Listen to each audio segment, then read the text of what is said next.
I see. My friend. Hi, Anne. Hi, Anne.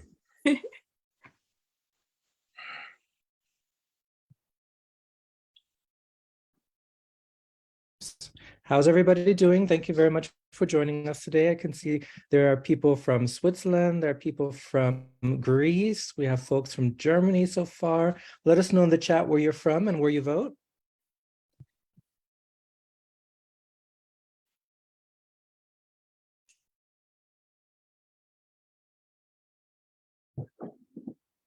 Zürich, California.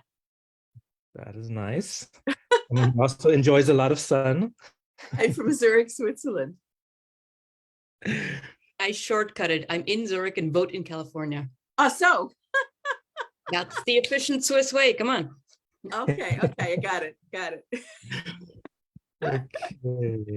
that is good. There we go.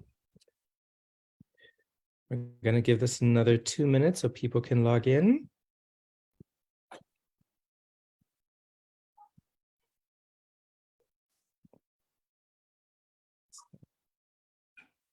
Again, thank you very, very much for joining us today. We will be starting shortly, so please be patient while we allow all of our attendees to enter the call. And also please note, as I mentioned before, this call is being recorded. If you object to being filmed, please keep your camera turned off. If you'd like to ask any questions at any time during the session, or even later on at the Q&A section, please type * hands up into the chat box, and then we will queue the questions. There we go. Okay, Angela and Miriam, are you all set? Are you ready? Yes, I think so. Yeah. Okay, then I would say let's start. On behalf of Democrats Abroad Global Black Caucus, I welcome everyone. Good morning, good afternoon, and good evening to our guests, to our Democrats Abroad members, and to all of you who have joined this call from all around the world. Happy Black History Month. My name is Lidon Omor, also called Jazz. You're Democrats Abroad Global Black Caucus Chair, DPCA voting rep for Democrats Abroad Switzerland, and International Secretary, and yes, a Texas voter. And yes, I requested my ballot for 2023, so this year too. Why this year too? Well, every year is an election year, and there are special elections all around the United States. For example, Mississippi, Virginia, Kentucky, Wisconsin, Louisiana, and so many more. So request your ballot also this year. If you do vote in any of these states, and if so, you do have the opportunity to vote in 2023. And this is all we know so far. Other special elections could pop up, so always go to votefromabroad.org/states to learn even more. Guess what? Our democracy is counting on you. But before we kick off today's event, allow me to lay down some information and a few basic Zoom room etiquette rules. We are recording the session. If you do not agree with being filmed, please turn your camera off. Please keep your microphones muted when you're not speaking. And during the Q&A session, please type * hands up into the chat box so that we can cue people speaking. We also ask you to please not interrupt people mid-sentence while they are speaking. Democrats Abroad is a volunteer-driven organization. Please help us register Americans worldwide for all elections. The easiest way is to go and visit votefromdemocratsabroad.org/BC-donations, or go to votefromabroad.org.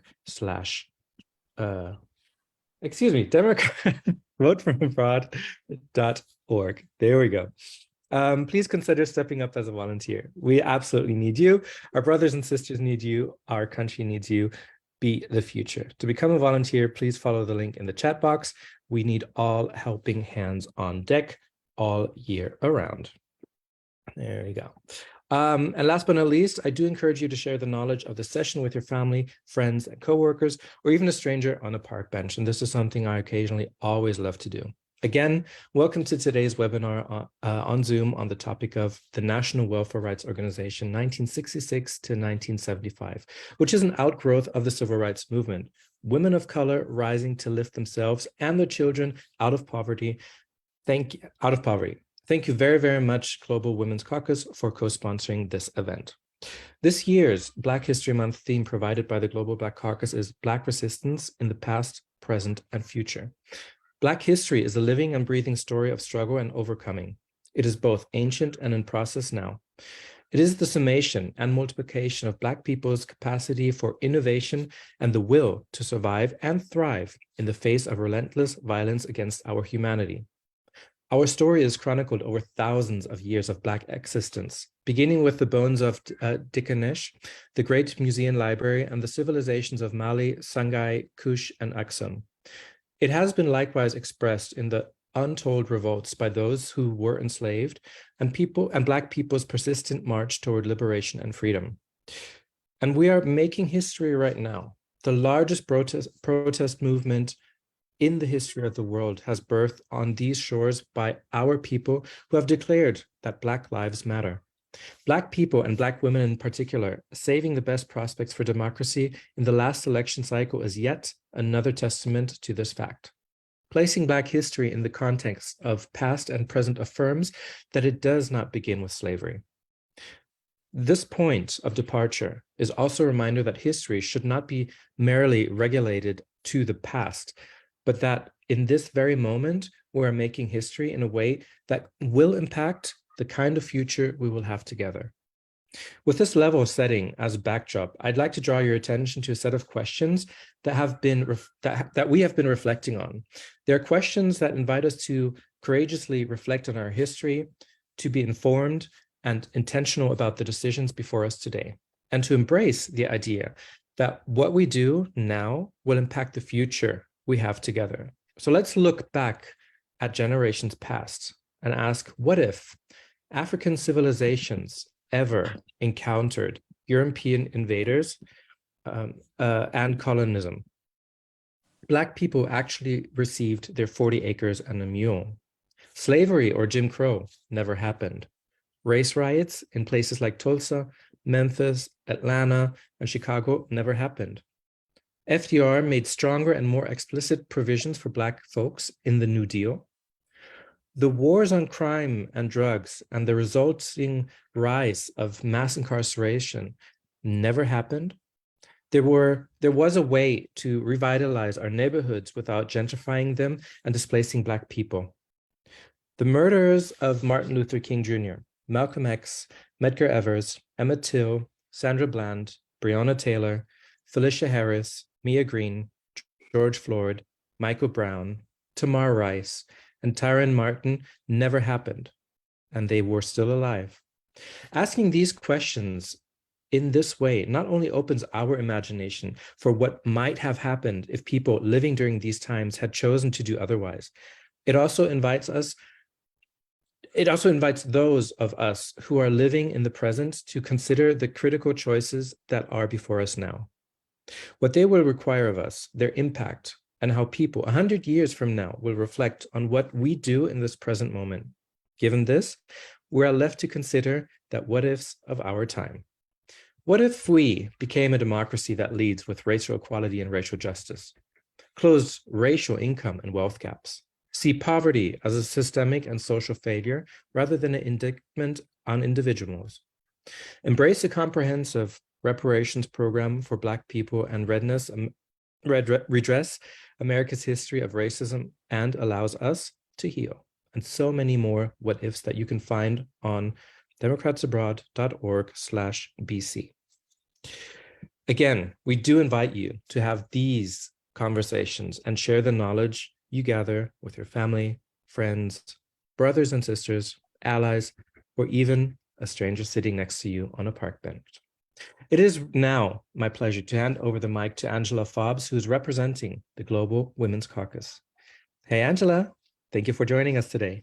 Hi, Jazz. Hello, everyone. Happy Black History Month. I'm really happy to be here today with you all representing the Global Women's Caucus.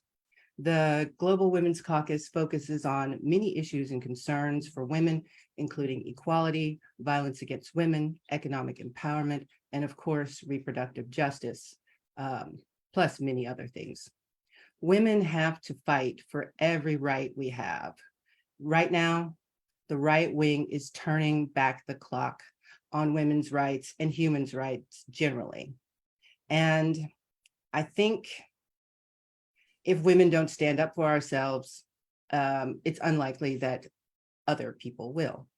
without us doing something. Black women have a long and rich history of perseverance, resilience, and activism, despite facing numerous obstacles and discrimination.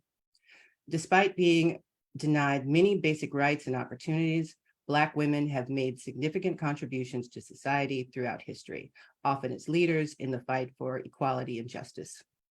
In the United States, Black women have been central to the struggle for civil rights and social justice from the early days of slavery to the modern era. For example, Harriet Tubman, Sojourner Truth, Ida B. Wells were prominent leaders in the abolitionist movement and the fight for women's suffrage. During the civil rights movement of the mid-20th century, Black women like Rosa Parks, Fannie Lou Hamer, and Septima Clark played critical roles as activists and organizers. Black women have been leaders in the arts and sciences, making important contributions to literature, music, and medicine. For example, Octavia Butler, Maya Angelou, Toni Morrison, and Alice Walker are celebrated writers and poets, while Mae Jemison and Patricia Bath were pioneers in science and medicine. Black women are considered the backbone of the Democratic Party. And our former First Lady, lawyer and author, Michelle Obama, is continuing her work she continues to be active in political campaigns, especially with When We All Vote. That's her organization to help get out the vote. And of course, our Vice President, Kamala Harris, has put another crack in that glass ceiling and is a role model for women and girls all around the world. Despite these achievements, Black women still face persistent obstacles and discrimination. We're paid less, and many of us have limited opportunities for education and employment and experience higher rates of poverty and violence. Nonetheless, Black women have continued to fight for their rights to make an important contribution to society, and their legacy continues to inspire future generations.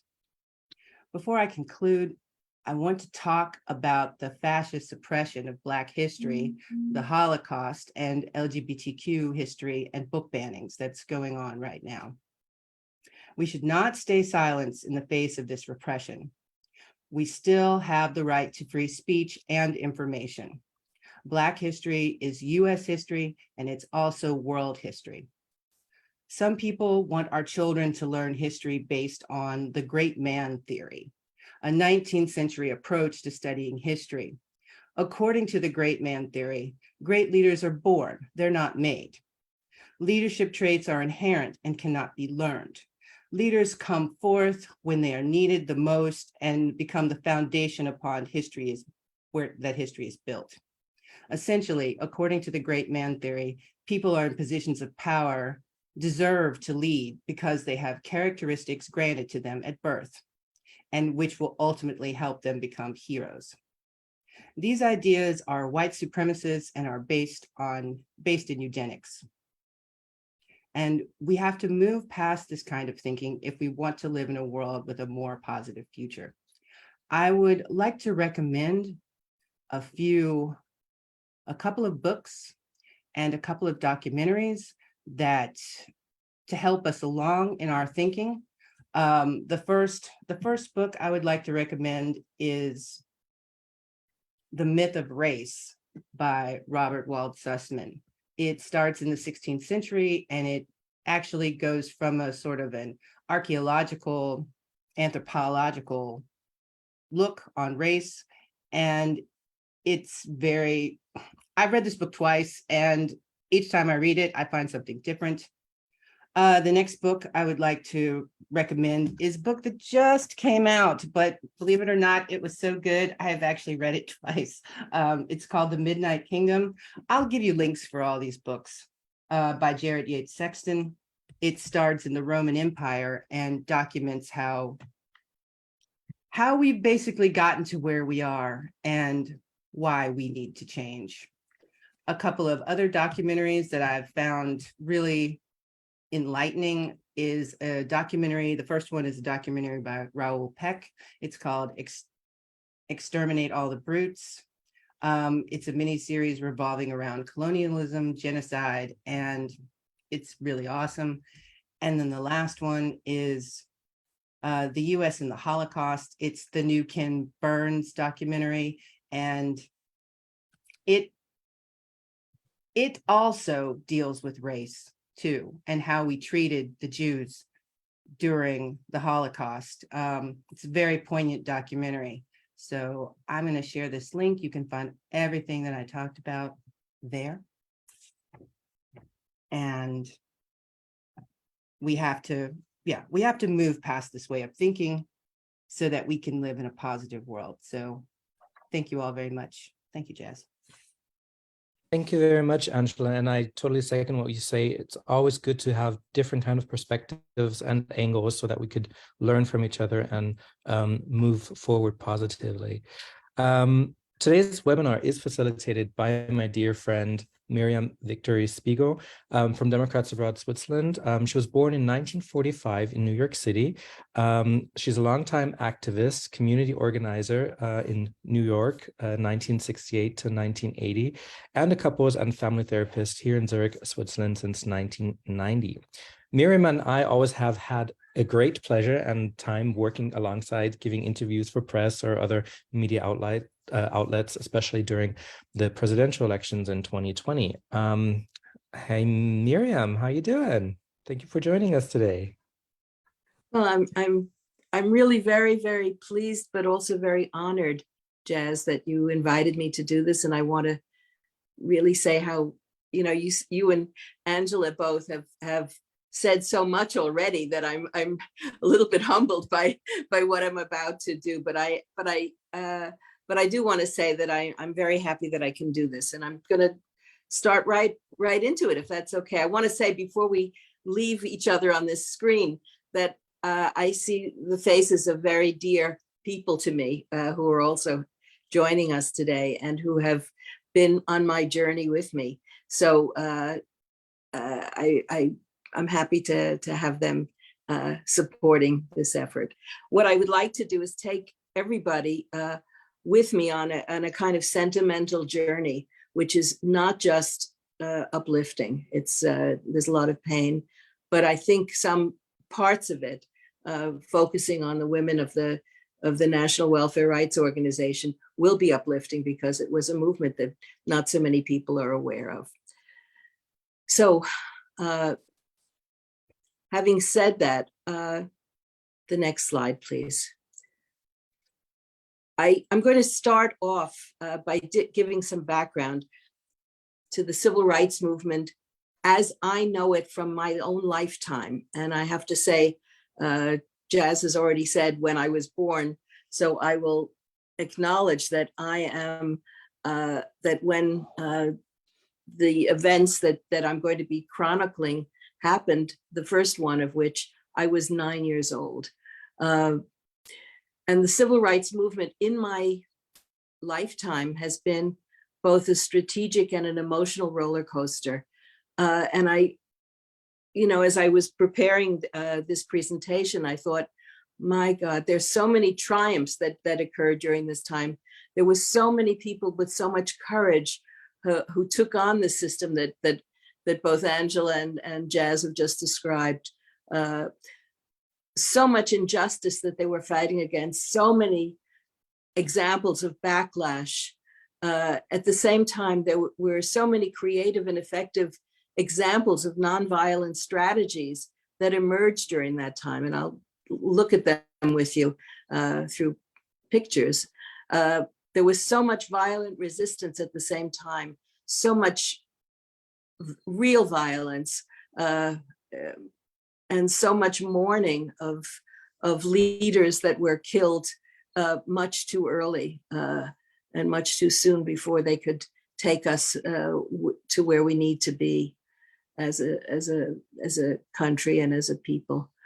And so much rage that I experienced. Next, please.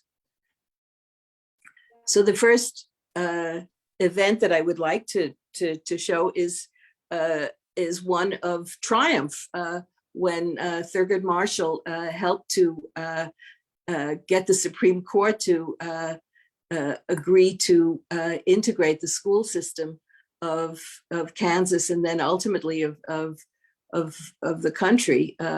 It was a long struggle after that. It didn't always work, as we will see. But this picture of triumph is a nice way to begin. Next, please. And then right after that came the murder of a 14-year-old boy, a child who, it's too painful to even talk about. And I really just don't want to dwell on the lynching of Emmett Till, and of the courage of his mother. But I do want to remind us that these events happened at least in my lifetime, and maybe some of yours. Next, please. In the same year, Rosa Parks in Montgomery, Alabama, didn't give up her seat on a bus and started a movement of African American people in Montgomery, Alabama, who were prepared for a year not to take the buses in order to, through their boycott, affect change, which they ultimately did. Next, please. And here's a picture of many of the people who were involved. You see Dr. King in the first row, but there were many, many people who were part of the bus boycott in Montgomery and who really set an example for using boycott as a means of nonviolent protest that was very effective. Next, please. But the school integration problem was not easily achieved. 1957, the Little Rock school system was challenged. And this picture, I think, depicts the hostility that these courageous teenagers met when they tried to integrate the high schools. Next, please. And here's little Ruby Bridges being accompanied by huge white men who were US Marshals so that she could start school in New Orleans in 1960. Please, next slide. In 1960 also, there were lunch counter sit-ins in many places in the South. Woolworths and other stores that had lunch counters that served drinks and food were not integrated, and the attempt to integrate them was met with huge hostility, but they persisted, and ultimately the integration of the lunch counters was achieved. Next, please. In 61, the Freedom Riders began to ride interstate buses carrying an integrated passenger group of people. These were organized by SNCC and CORE, two of the organizations that were active in the civil rights movement in that time. The Student Nonviolent Coordinating Committee and CORE. But they met huge violence and resistance as well. Next slide, please. So again, at least there was some intervention by the leadership of, at that time, the army was called in to sit on the buses, as you see, to get people across the state lines without being treated violently. And you see that there were many people who were arrested before the intervention took place. Next slide, please. And in Ole Miss, the University of Mississippi, James Meredith became the first Black student in 62. Next, please. In 63, Governor George Wallace, symbolically at least, blocked the entrance to the university. He did not succeed, and the university was integrated subsequently. Next, please. And this is one of the tragic figures very early on in 1963, Medgar Evers, who was leading the NAACP in Mississippi, was murdered in front of his home and in front of his family. This is his grave at Arlington Cemetery because he had served in World War II. And I was touched to see when I found this picture of his grave that people had left stones on it, which is a Jewish symbol of acknowledging somebody when you visit their grave. So obviously he was remembered by many people. Next, please. In August of '63, it's very famous. There was the March on Washington, Dr. King standing in front of really a huge crowd of people. There were many other Black leaders who were supporting the march. And it was a very mixed group of people. It was a very exciting moment. I think some of the people who were on this, visiting this webinar were also there. I couldn't be there, but I have always regretted that I wasn't able to be there for family reasons. So here we are, 1964. Even after that huge event in Washington, people were organizing for voting rights in Mississippi. It was called Freedom Summer, and it was meant to be a nonviolent, peaceful, integrated approach to getting volunteers to the South to register people for voting rights.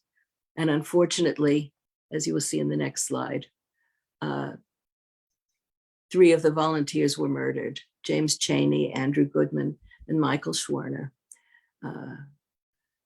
brutally murdered for just volunteering for voting rights. So it reflects some of the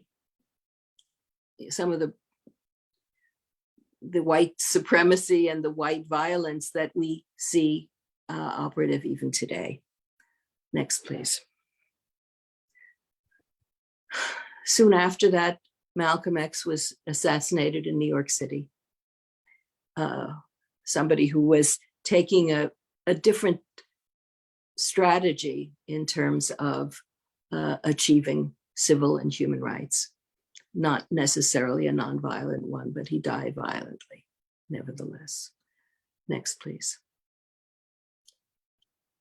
In March of the same year, there was a march from Selma to Montgomery. And the first of these marches became Bloody Sunday, as you see the picture on the right. On the left, you see just at the edge, at the right edge of the picture, you see John Lewis, and on the left and the right side of the frame, you see him being beaten. And as a result of Bloody Sunday, there was a huge mobilization, and there were 2 additional marches after that. Next, please. Here's the Edmund Pettus Bridge. 3 of the people who are on this call today marched with me in 2019 across this bridge. I was singing "We Shall Overcome," the anthem of our marching days in the 60s. But as you see, it's a different group of people who are now marching across the bridge, and they were not beaten. And at least they symbolically were able to march to Montgomery. And next slide, please.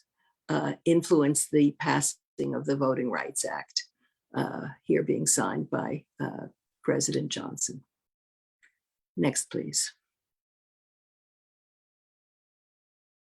And yet, despite some of these successes, like the Voting Rights Act, there was still, like today, so much police violence in Black neighborhoods that the Summer of Rage in '67 took place, particularly in Detroit and Newark, but in dozens of other cities as well. Next, please. During that time, there was also the emergence of a Black Power movement with Malcolm X and the Black Panthers, and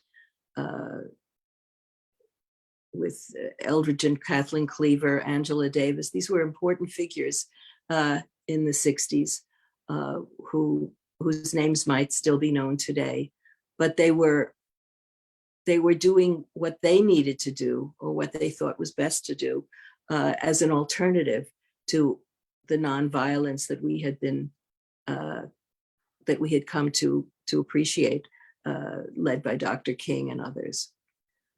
Next, please. So what I did just now was a very quick taking you through. It's not really memory lane. It's a kind of, as I said, a sentimental journey, but to look at just what I remember about the civil rights movement and the complexity that we were dealing with then, and that still has left us, as we indicated at the beginning, still with unresolved questions and unresolved tasks. I want to focus in on 1968, a very turbulent year in my memory, but one that, if I can give you just a quick overview of what was going on in 1968, it will help to contextualize what I want to then focus on specifically in terms of the national welfare rights movement. Next slide, please. So one of the things that was going on, and I have to say in 1968, even those of us who had day jobs, we spent a lot of time at meetings, organizing, and at demonstrations. And certainly one of the movements that was very important all during the 60s and still today, as Angela indicated, it was at that time called Women's Lib. And I just wanted to give a few images. And the fact that for the first time, there was an acknowledgement that the personal can be political was very important to all of us at that time. Next, please. But in the world, there were other things going on also in 1968. In January, in Prague, Czechoslovakia, the Prague Spring began with an uprising against then the Soviet Union, which was at first nonviolent, but became more and more violent until it was subdued and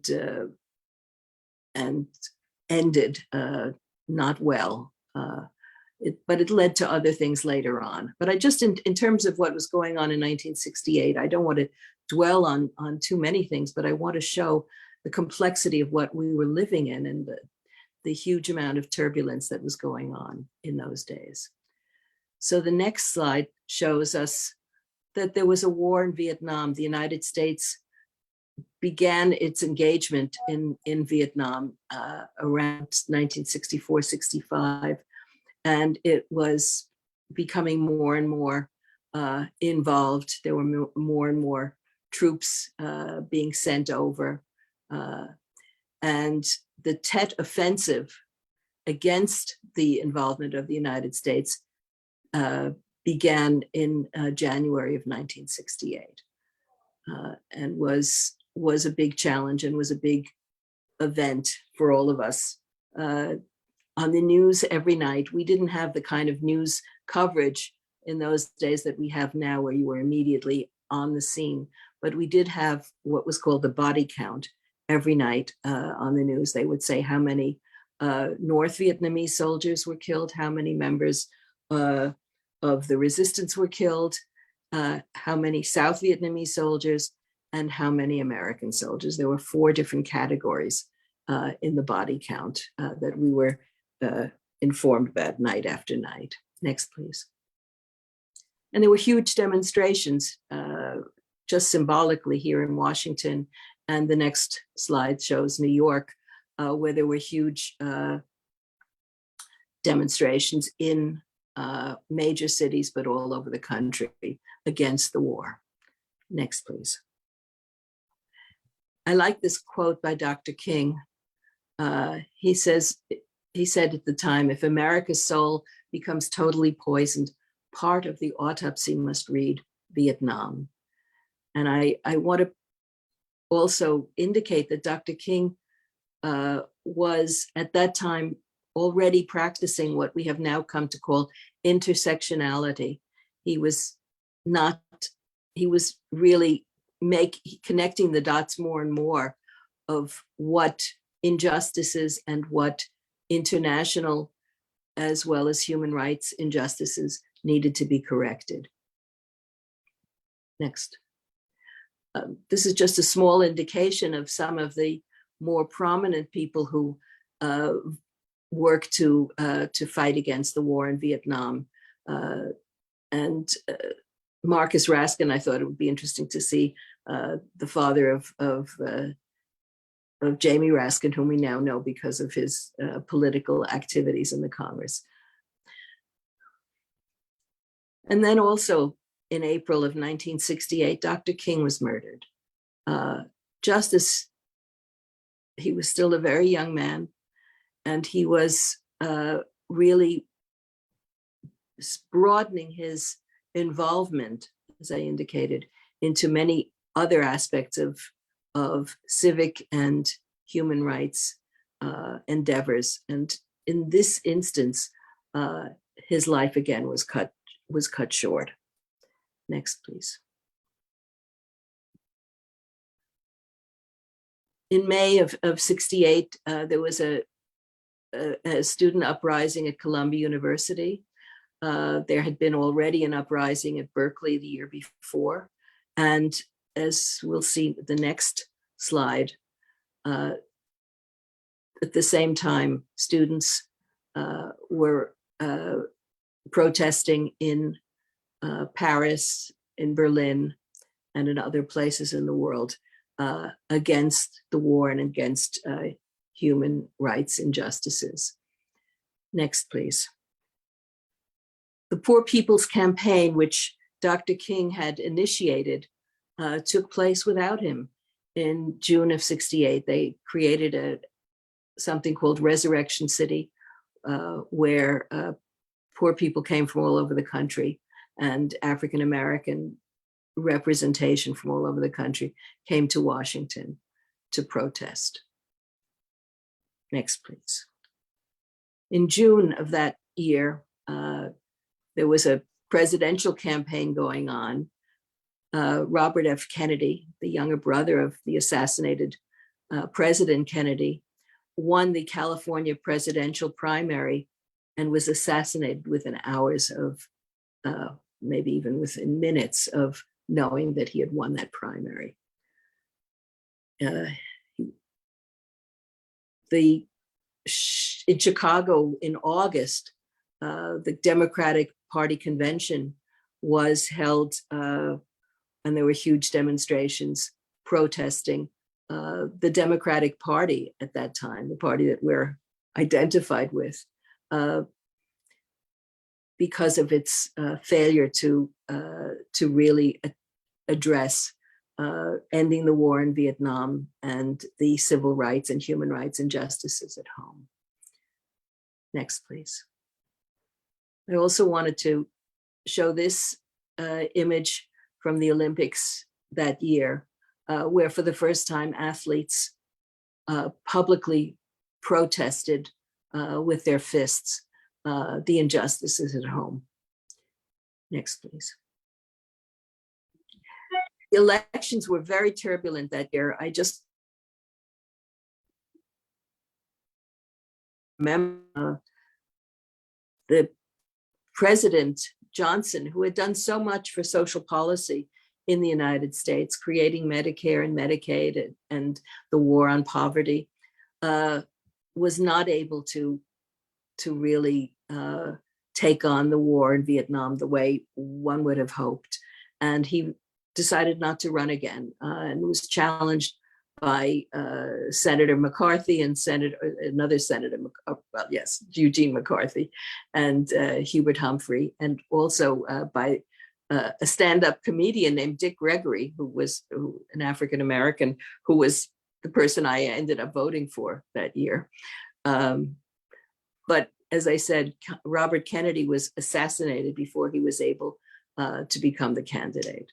The Republicans ran both liberals like George Romney and Nelson Rockefeller, but also the white supremacist governor of Alabama, George Wallace. And ultimately, Richard Nixon won the election. So all of that was going on in 1968. It was very, very tumultuous. Next, please. So all of that is just background to what I wanted to now tell you about. And if we look at the next slide, you see a little bit of information about public assistance in the United States that was originally initiated by the Social Security legislation of 1935. Initially, the aid to families with children and then with dependent children, the AFDC as it came to be called, was created for white single mothers who had not been expected to work. But the war on poverty that was active at that time enrolled many more African American and other women of color to become recipients of public assistance who themselves were single parents of dependent children. So in a sense, the civil rights movement created the opportunity for more women who had dependent children to become welfare recipients. And at the same time, there were, since the states were implementing this legislation, they were enacting man in the house rules, for example, to disqualify families if men were at home. So they were reinforcing the need for women to raise their children without their fathers. And men were basically disqualified from receiving any assistance at that point in time. Next, please. And the National Welfare Rights Organization, which began in the middle of the 1960s, was initially organized by Mrs. Johnny Tillman in the Watts section of Los Angeles, and spread then to other cities, to urban areas where there was a preponderance of poor women. The influence of the movement itself came from theoretical articles and later a book by Francis Fox Piven and Richard Cloward. And the third influence to the creation of the movement was Dr. George Wiley, who heard about the movement in Los Angeles and in Ohio and began to support it by creating other marches parallel to one in Ohio of women on public assistance. And these marches culminated in the creation of the National Coordinating Committee of the Welfare Rights Movement in Chicago of 1966. There were about 100 representatives from different welfare rights organizations in 23 cities. The membership was 85% Black, and Dr. Wiley was elected its director. And I wanted to share this quote with you, where Mrs. Tillman apparently said at the time about other women that she knew. She said, "Every woman is one man away from welfare." Next, please. This is Mrs. Tillman with George Wiley in the early days of the movement. Next, please. I wanted to say a little bit about the Cloward and Piven strategy and the theoretical framework that they created, or that they inspired, perhaps, some of the work of the welfare rights movement. What their intention was to create an impact on the Democratic Party to make their work more available, or make the welfare participation more available to more people in more urban areas, and to ultimately explode the system into being a more just and a more widespread system of ending poverty, and to relieve the local governments of the financially and politically onerous burdens of welfare. In the book that they wrote, next slide, please. Later on, I think they came to understand that that strategy hadn't completely succeeded. But I want to get back to 1968, next slide, where the approaches that were being used by the welfare rights movement were all inspired by what had been happening before by the civil rights movement. There were confrontational techniques that Saul Alinsky and others had promoted. There were nonviolent protests, as we learned, as Dr. King learned from Gandhi, and created a legacy of various forms of nonviolent protest, as we saw with the Freedom Riders and the lunch counter sit-ins. There were public demonstrations. There were disruption of the work of the welfare centers by demanding entitlements, and I'll go a little bit more into that in a moment, and by also publicly demanding the solidarity of social workers. There were more activists involved in the background, some of us in that role. There were media campaigns bringing attention to the injustices and the problems of the welfare system. There were legal action anti-poverty lawyers funded by the war on poverty that existed at that time, who were allies of the welfare mothers and helped get their entitlements for them, where the demonstrations needed that support. There was lobbying in state, city, and federal legislatures, and there were boycotts. So there were many different techniques and approaches. Next, please. I think this picture, I'm not sure, but I believe this picture of Mrs. Tillman speaking is from the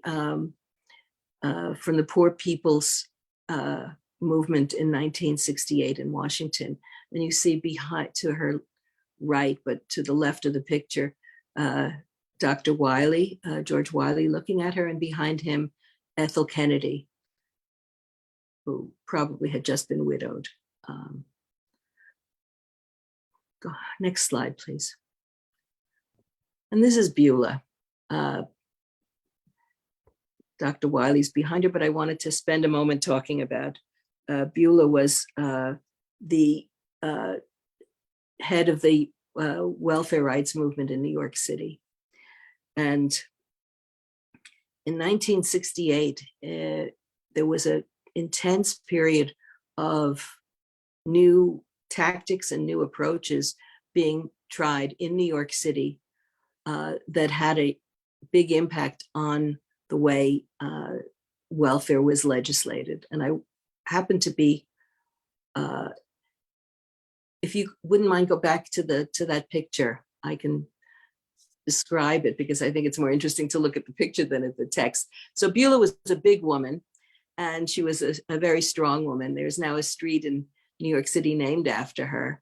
But at the time, she was the person who was the face of the welfare rights movement in New York City.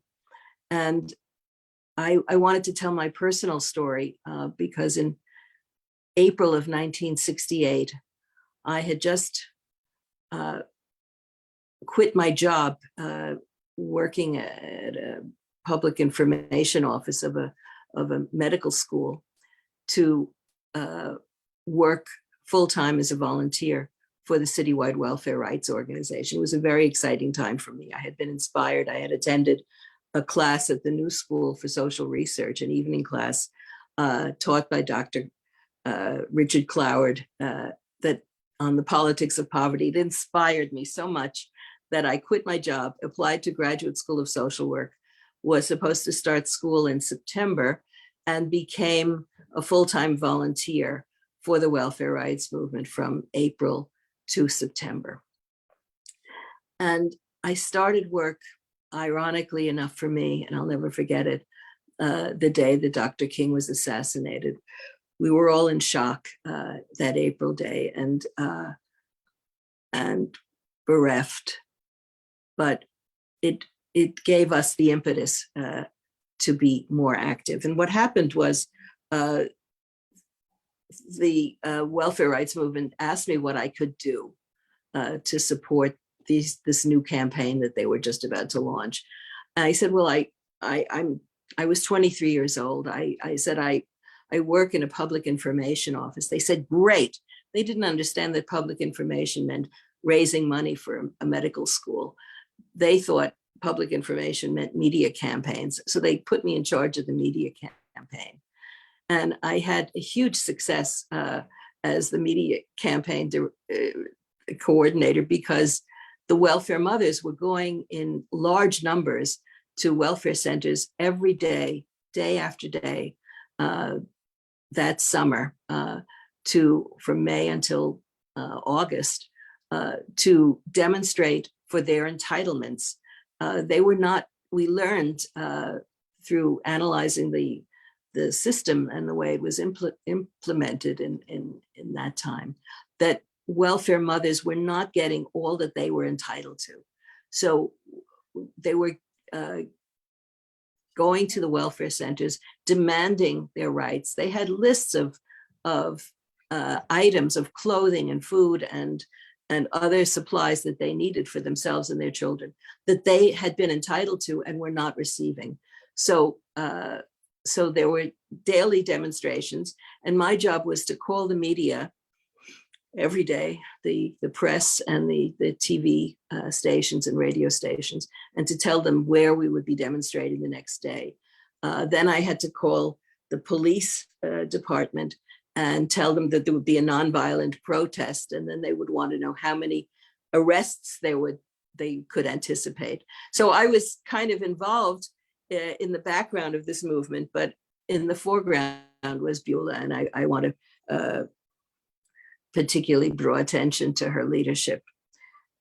And the Rand Corporation, which did an analysis subsequently of the welfare rights campaign at that time, said that it was a highly effective campaign. What it achieved was that as of September 1st, new legislation came into effect in New York State, eliminating the entitlements that we had been campaigning to achieve. And what was replacing that was a more equitable form of welfare assistance, perhaps for all recipients, not just for those who had been active in demonstrating at the welfare centers. But it resulted in a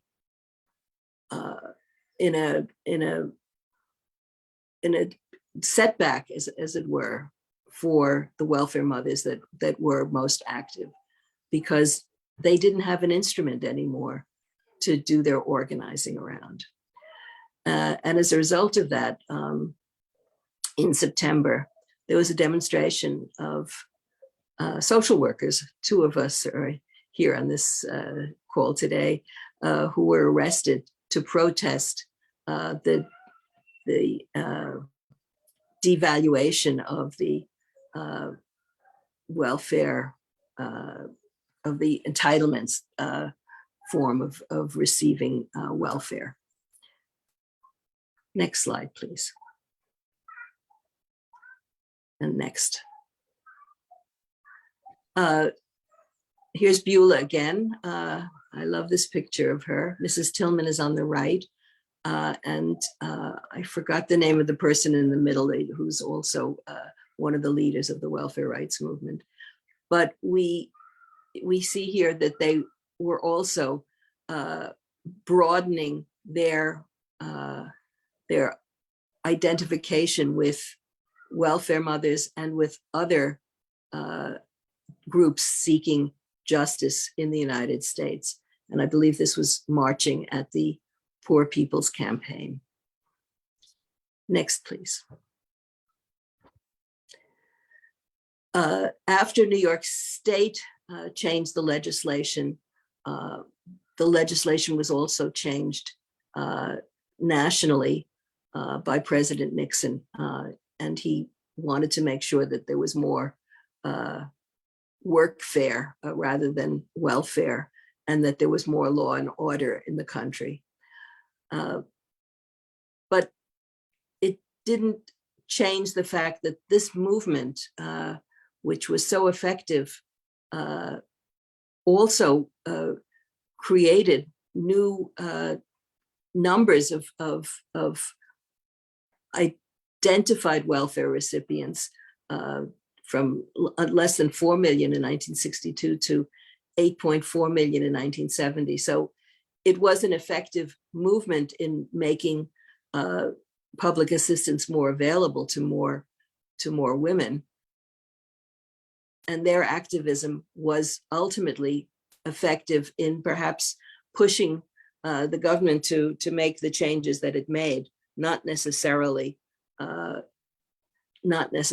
progressive or wished for changes. But I wanted to honor the women who created the space for this movement to take its place in certainly in New York City and around the country. They were women who had great convictions about their entitlements, their rights. They even, shortly before Dr. King was assassinated in 1968, Beulah and others met with him to make sure that he really understood for the Poor People's Campaign what public assistance was about and what it meant in their lives, and realized that he perhaps was not as well-versed, and they didn't have any problem in making sure that he understood what their lives were like. When I was in graduate school, I became, I worked with a group of welfare recipients in Brooklyn, in a part of New York, and I asked the women who I was helping to organize what they wanted to call themselves. I thought they might want to have a name as a group, and their response to me was, I think, very telling for the kind of conviction that people felt about what they were doing, that these women were so motivated. They said, we want to call ourselves It Takes Us to Do It. And I like their gumption and their energy. But I realized in working with them that being on welfare in those days was a full-time job. Just keeping their kids in school, keeping them out of the hospital, taking care of health issues and education issues and housing issues, and finding enough money for food was really a full-time job.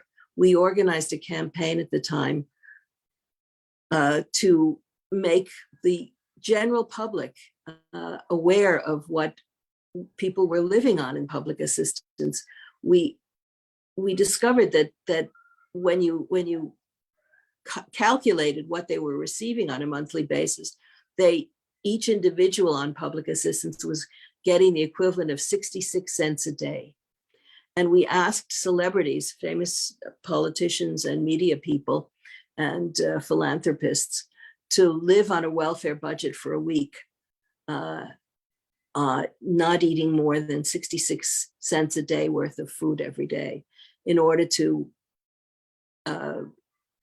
draw attention to what injustice there was in the public welfare system at that time.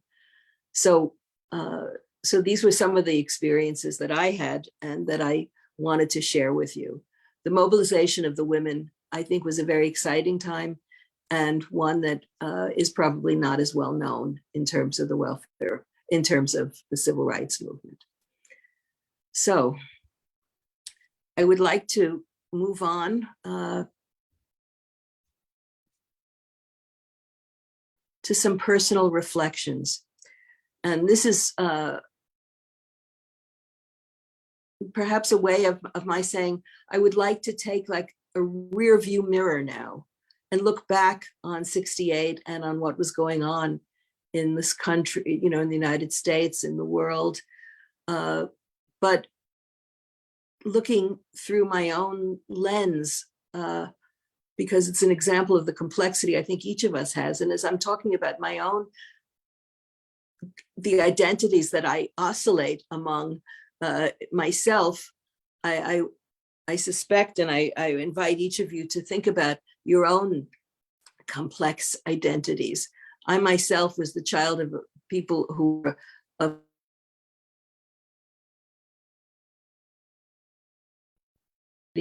I was Jewish.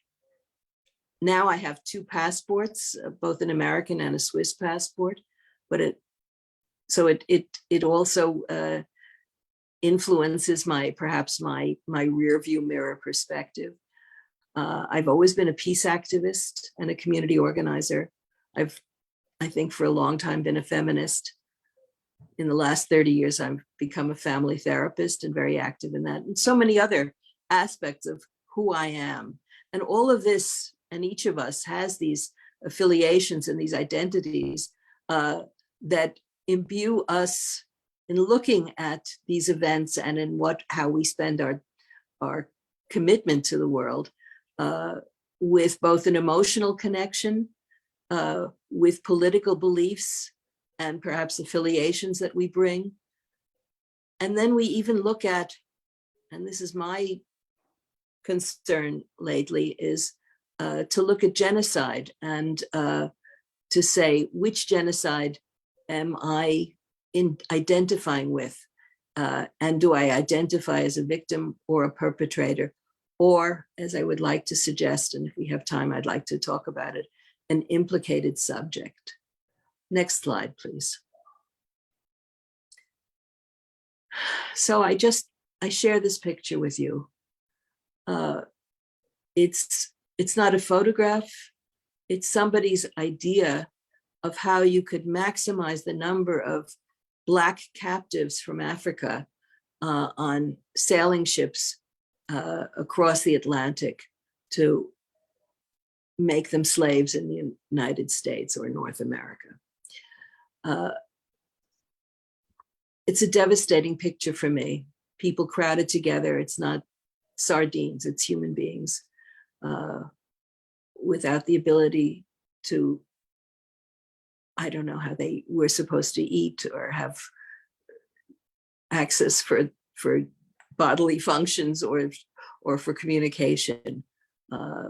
So it's a devastating picture for me and for all of us, I think, to see. Next, please. But I can't help thinking when I look at it that I think about what happened in the Holocaust as well, where people were, if they weren't immediately murdered, were crowded together and exploited for their labor in some way. The thing that connects these two pictures is the dehumanization that people were subjected to, and that my identities, both as an American and as a Jewish person, bring up for me.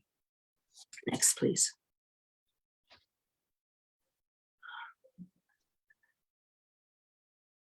I don't know if I need to comment on this picture. It's again a devastating portrait of white men selling Black women and children on an auction block and separating women from their children.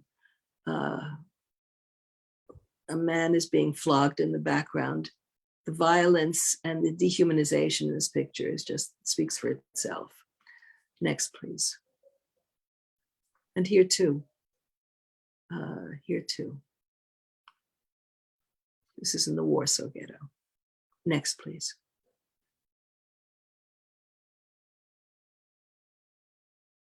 These are, I assume, family members or friends who are moving from the South through the Great Migration to find more safety and perhaps more dignity in the north or west of the United States when it was no longer safe, as Emmett Till learned, to engage in any kind of contact with white people in the South. Next, please. And here too are refugees coming to the United States from Europe, fleeing for some kind of a better life. Next, please. I was very struck 2 weeks ago. There was another webinar by the Global Black Caucus on reparations, and Professor Doherty spoke about slavery as an example of genocide. And I really had to think about that, because he was telling us that if you look at the UN Convention on Genocide, what was done to people through enslavement in the United States was exemplified by this genocide convention. I had always thought of just mass murder as genocide, but I realized that forcibly transferring children of the group to another group, or deliberately inflicting on the group conditions of life calculated to bring about its physical destruction in whole or in part, could be applied to slavery as well. And the reason I'm mentioning this now, you're probably wondering, why am I bringing this up when I've just talked about the civil rights movement and the welfare rights movement? I'm bringing it up because I never realized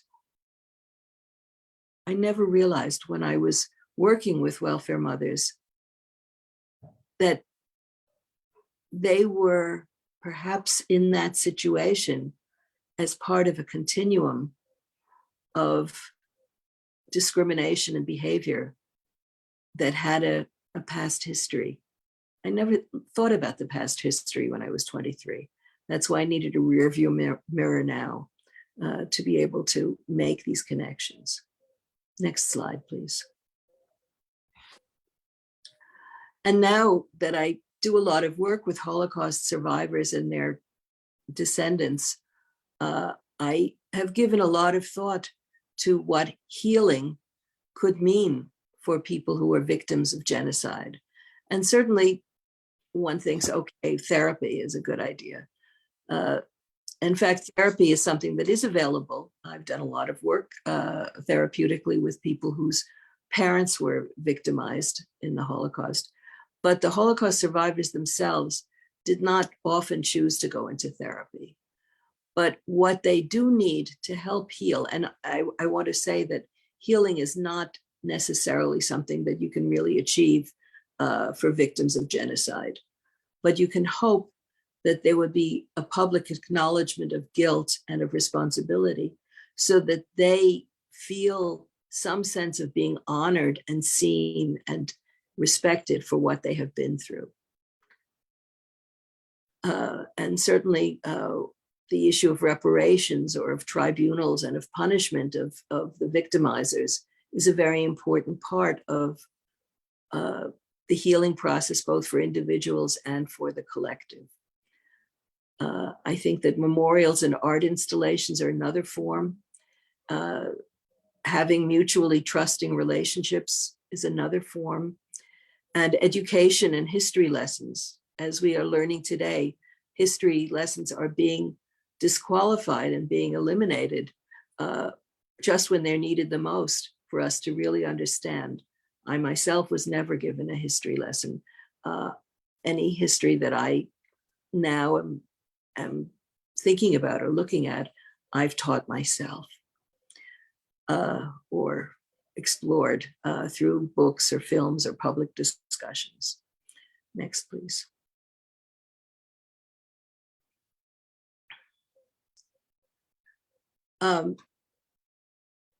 Maybe just to say that there is a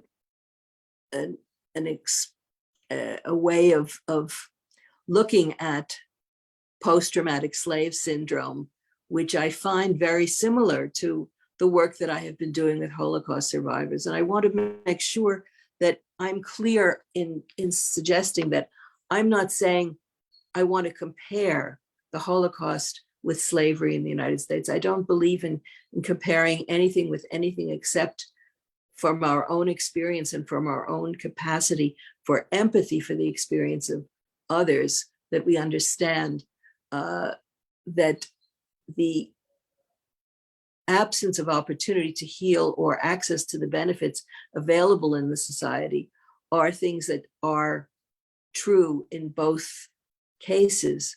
And when I say that healing is possible through memorials or through reparations, next slide, please.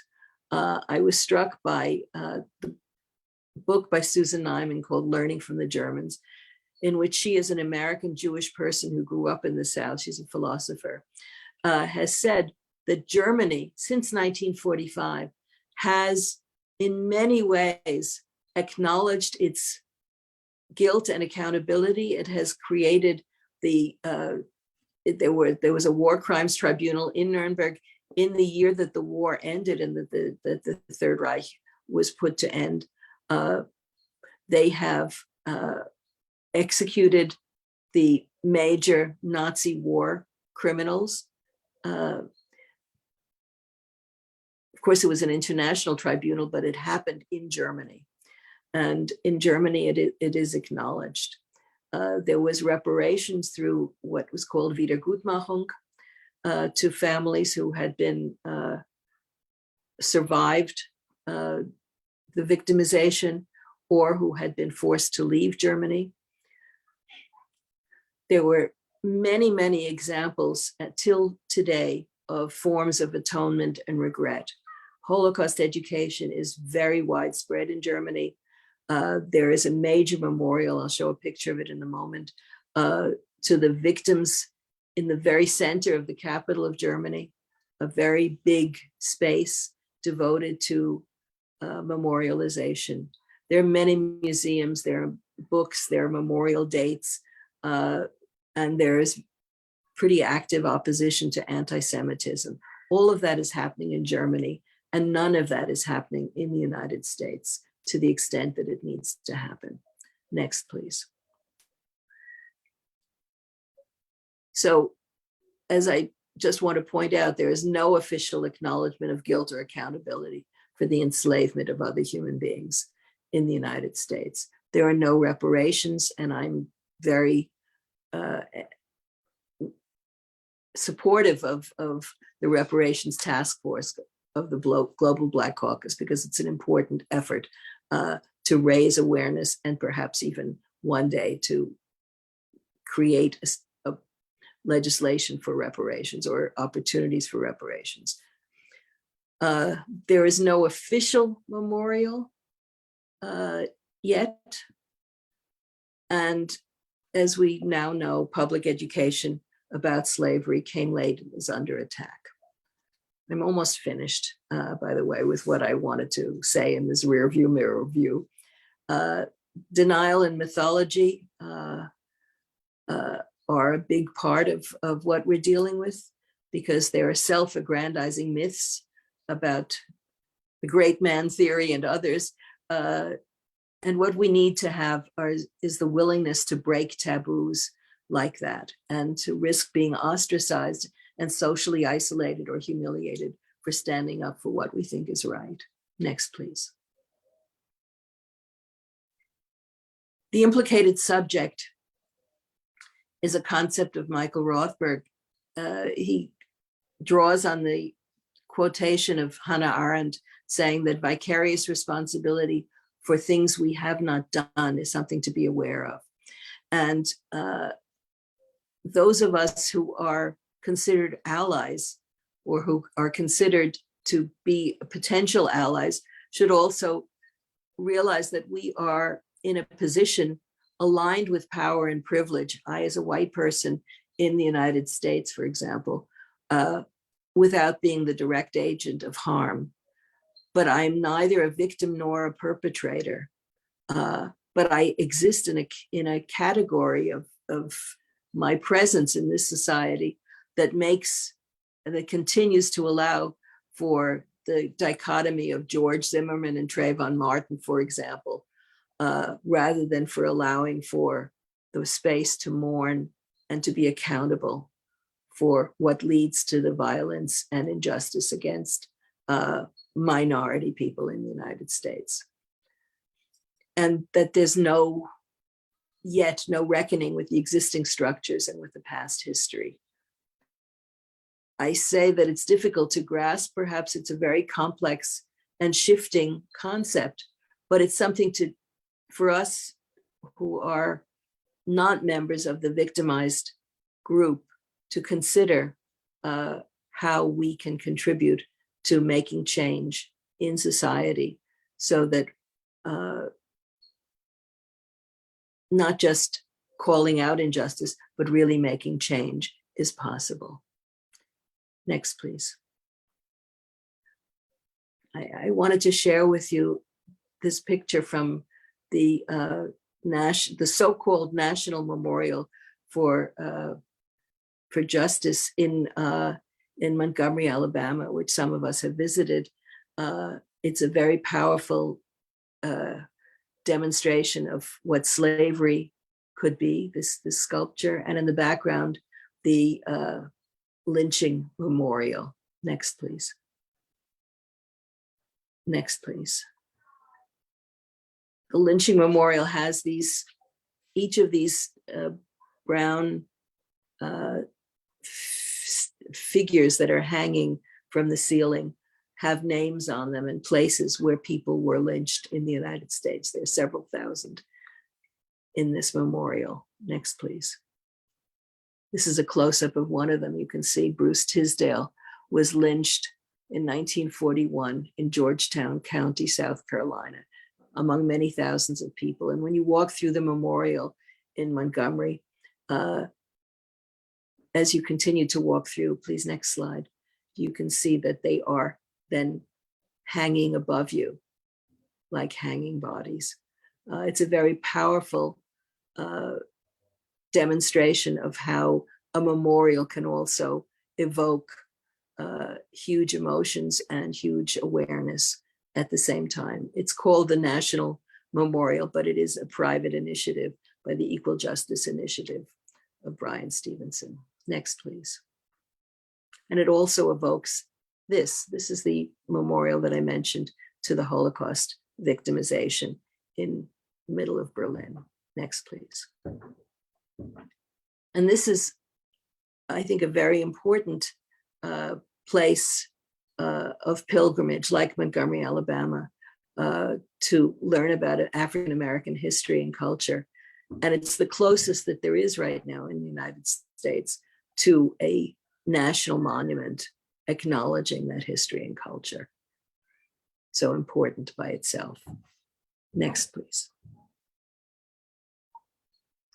This is some of the literature. We can post it for if anybody's interested. Some of the literature that I use is to reference for what I've tried to express.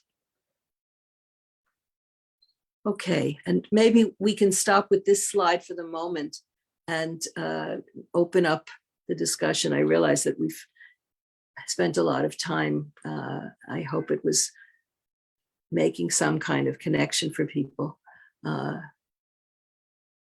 And see if there's any.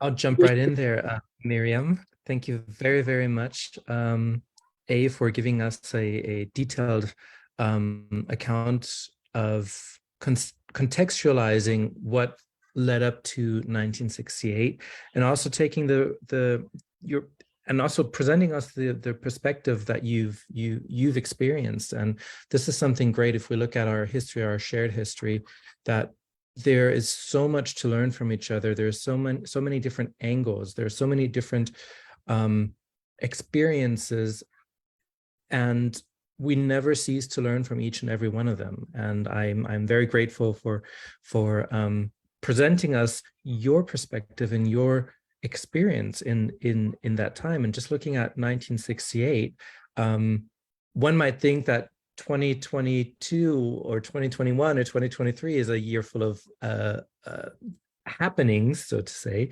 But if you look at 1968, that is also a year of change, maybe even. Not always for the good, not always for the bad, but things happening. So please, yes, as Angela has typed in the chat box, type * hands up. If you'd like to contribute to the discussion, or if you have any questions for Miriam, or Angela or me, or I don't know how you all feel today, but I'm every time when I go through our history,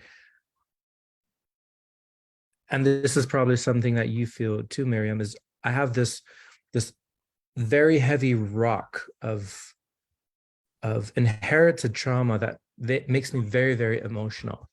How do you all feel about this? Do you experience a similar feeling of emotion? Can I just say something quickly?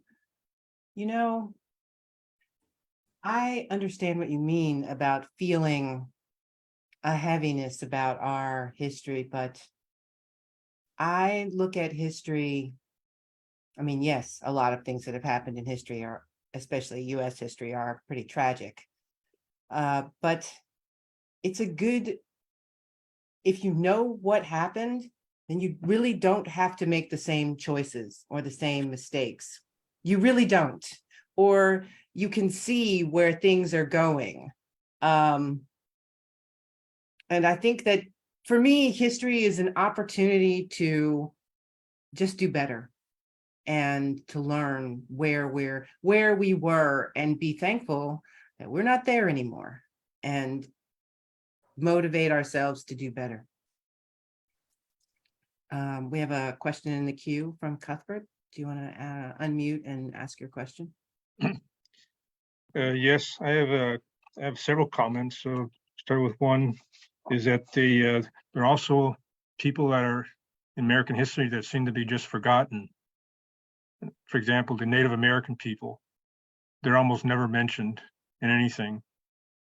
And they had a big uprising in Wounded Knee in I think it was South Dakota, and I think it was around 71, 72. And I remember that, and they had the FBI was killing them and all kinds of stuff, and they have really always had a really horrible time. They've been subjected also to genocide, where I think I read somewhere once, I'm not sure if the numbers are correct, that the original population was maybe something like 25 million in America, something like that. Then it was just cut down to just a few million. I mean, it's talking about over several hundred years, but the European colonizers wanted their land for farming, and so they just kept pushing them into smaller and smaller areas. And I know the history of that also in California, the small town I grew up in, Porterville, California, where all the native people in the whole Central Valley were pushed together, as Yokuts and things, and then they were in one area in Porterville. And then the farmers had them pushed out into, a little area where you couldn't farm that was in the foothills, and that became the reservation and things. But they've been totally subjected to genocide, and COVID just really wiped out their elder population and things. It's really bad. I know that's one. But Wounded Knee, that was one of probably many protests that they've had, that at least that we know about, right? That Wounded Knee was, I think, strongly inspired by the civil rights movement and things. And another things that were stimulated by the civil rights movement was also like Cesar Chavez and his United Farm Workers movement. Because I remember I think it was around 68 that Robert Kennedy came and did his thing. And that was in Delano, California, in Central California. It's also a short distance from Porterville. My family went down to Delano from Porterville and listened to Cesar Chavez and Robert Kennedy speak there. But the Mexican American people have really also been kind of forgotten in a lot of these, somewhat, you could see, and they're described as, as brown, but they wouldn't be brown if they didn't have native heritage, because the Spaniards were not brown. I've been to Spain. They look like Europeans. So and so it's again, we're coming back to the indigenous native people. And Can I interrupt you, Cuthbert? I'm yeah, sorry. sure. And the Chicano movement. I see that something has, you're absolutely right. Everything you say is correct. We tried to focus a little bit because it's Black History Month. Yeah, right. I tried to understand focus on that. The amount of injustice in the United States is huge, and it's reflected everywhere else in the world as well. So, Right. I was just making a appreciate- connection between the two. I appreciate that, and I just wanted to thank you for reminding us that we're all a part, and that maybe Right. implicated subjects as well. Right. It was also inspiration to the Chicano movement, where the Mexican-American people before rejected the word Chicano because that referred to indigenous people in northern Mexico. But with the civil rights movement and Black power moves and things, they embraced the word Chicano. So my point is that it is also influenced other movements. Yeah. Very strongly. And I have one other comment of Robert Kennedy, if there's anything here. I don't know. I'm sorry I interrupted you. You were talking. I apologize. I interrupted you. So Well, okay. If I could just say very quickly about Robert Kennedy, his assassination there in Los Angeles. I think it was June 68. June 68. Yeah, was done by, I think that his name was Sirhan Bashar Sirhan, who was a Palestinian. And then the Israel-Palestinian War happened in 67, where Israel invaded Palestine and occupied Palestine until today. And I think there's a relationship because Bashar Sirhan was Palestinian, relationship between that war and his assassination of Kennedy, but that's never talked about.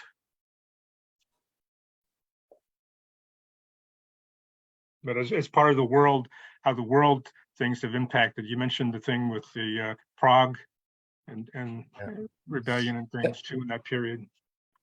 That's also something. I didn't mention Israel because it would take me hours to talk about how I feel about it. So I prefer Right.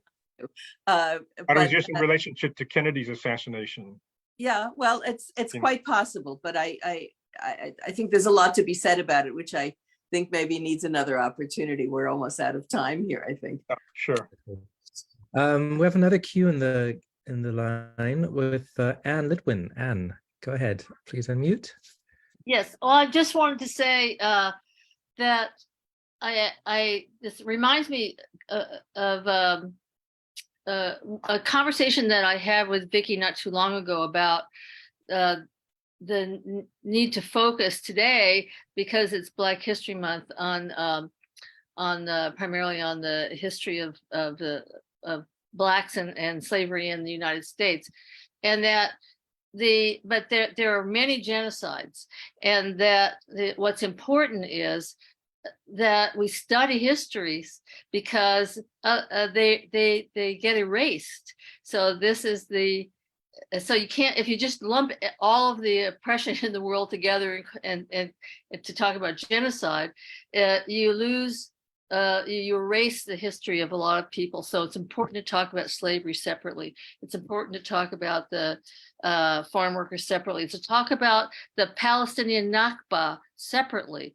because this history gets erased. We don't study it, we don't name it, and we don't acknowledge each of these genocides. And so I know today we're focusing, and I thank you, Vicki, for your great presentation. And I want to also acknowledge that that conversation we had. Great, thank you very much. We're actually at the pretty sharp at the end of our events today. If anybody has one more question they would like to add, we could do this, or comments to add, or. They were great slides. Thank you, Miriam. We got KS. Go ahead, KS. if you're talking, you're still muted.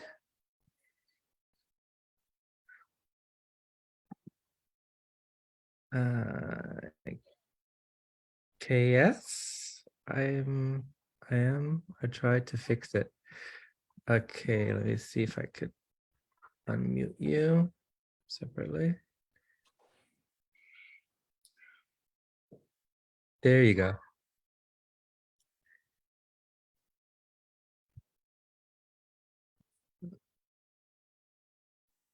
I think we lost you. Hello, can you hear me? Yeah, we can Yes, hear you. there we go. Hi. Hi, thank you so much. I appreciate this presentation so very much. I learned a lot, and I never tire of hearing about Black history, even though it is it's hurtful. And I feel you, Jazz, when you say there is this weight. There is this weight, because even though we are in a different time, unfortunately, a lot of these systems that were in place to hurt and oppress Brown and Black people, they are in place in other ways. And I want to acknowledge that, and I really do appreciate this centering of Black history is so important that, and I appreciate you making that mention that it is important to center this Black history, given that sometimes it can be erased. You know, I wanted to make mention of a situation that is quite close to me. A young woman by the name of Devonna Walker was killed in Cedar Rapids, Iowa, and it was racially motivated.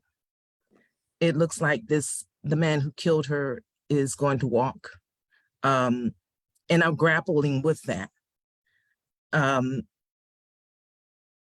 It looks like the DA in that area they're still dragging their feet on, like, at least pressing charges or filing charges so this man can answer for this. I mean, because the way it happened, she was actually killed on camera and in front of a group of people after she was called the N-word.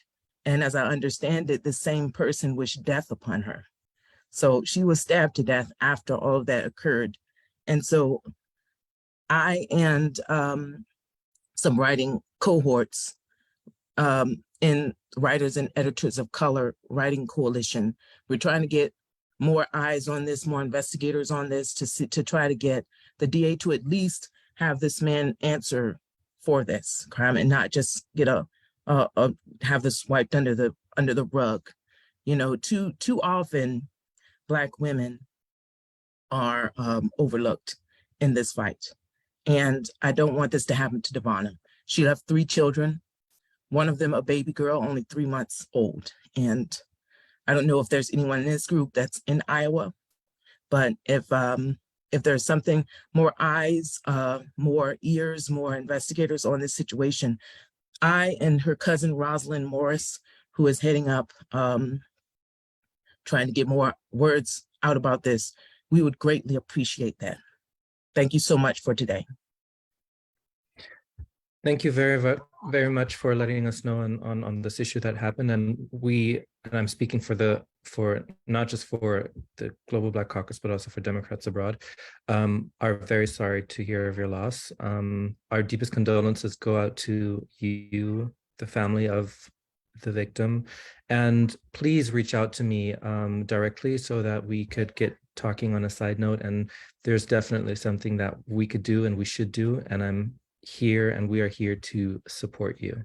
So I'll put my I'll reach out to you separately, or I'll put my email address in the chat box here again. So thank you very much for letting us know.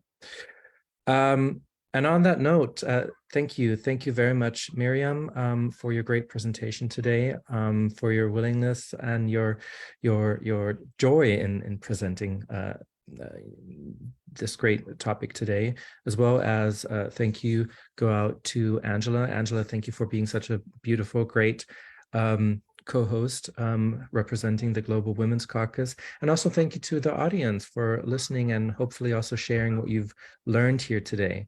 There are some highlights that I would like to present to you. There are another great events coming up this month. One is the racial wealth gap, understanding the economic basis for repair. This event is happening on February 21st.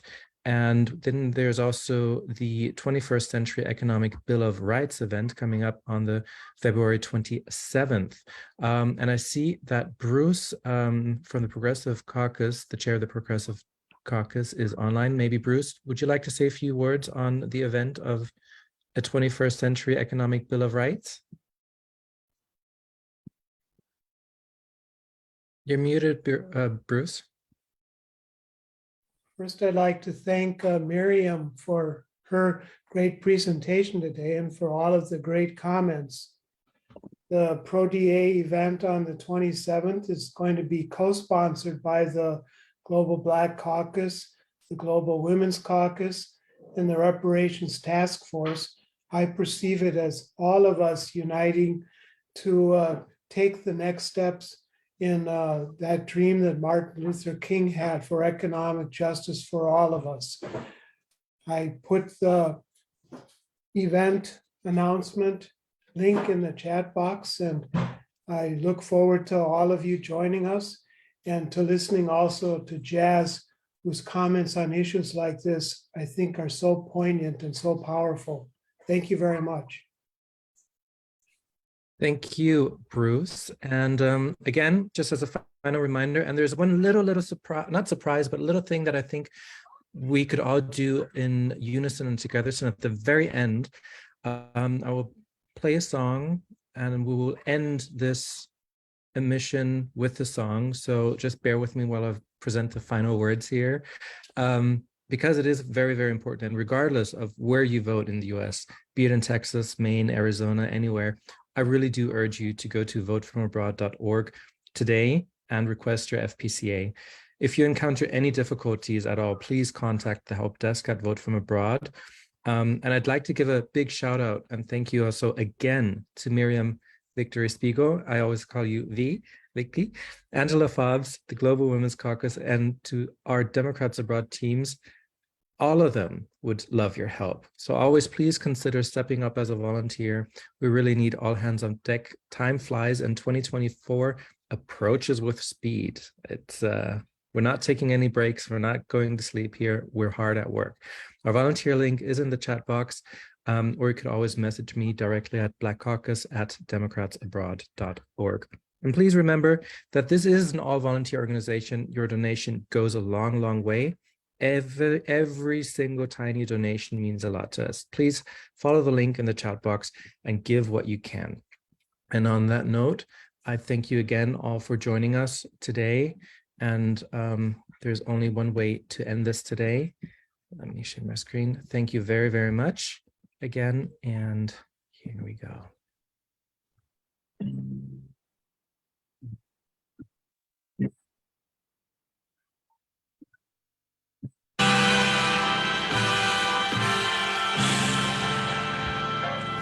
We shall overcome.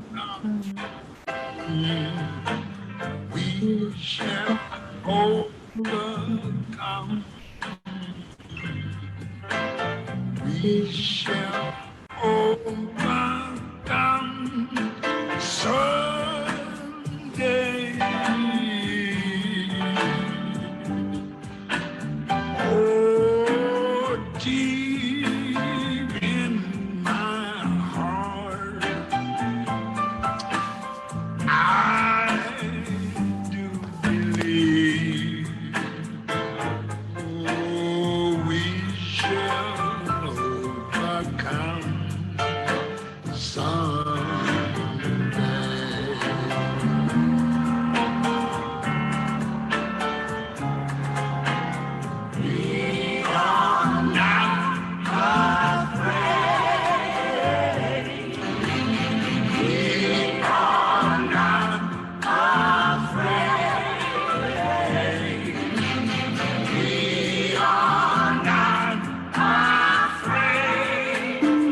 What a beautiful song.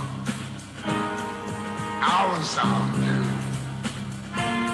I want every sister and brother up there to sing like they never sang before. The old Satchmo.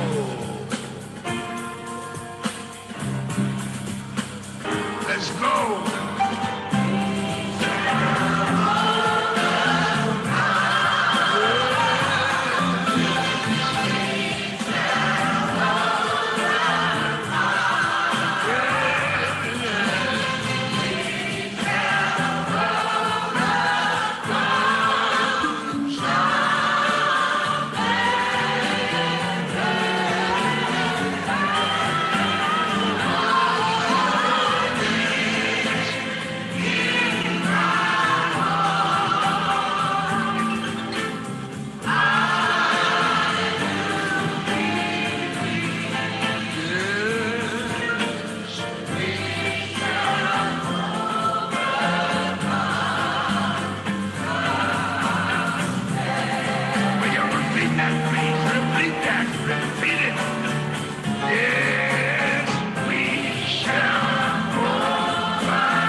We are now at the end for today. I will stop the recording. Thank you again very, very much. And I'm wishing all of you a beautiful, great, informative, knowledgeable, impactful rest of the Black History Month 2023. And don't forget, Black History Month and Black History is not just in February, it is every single day. So again, thank you very much for joining, and bye-bye.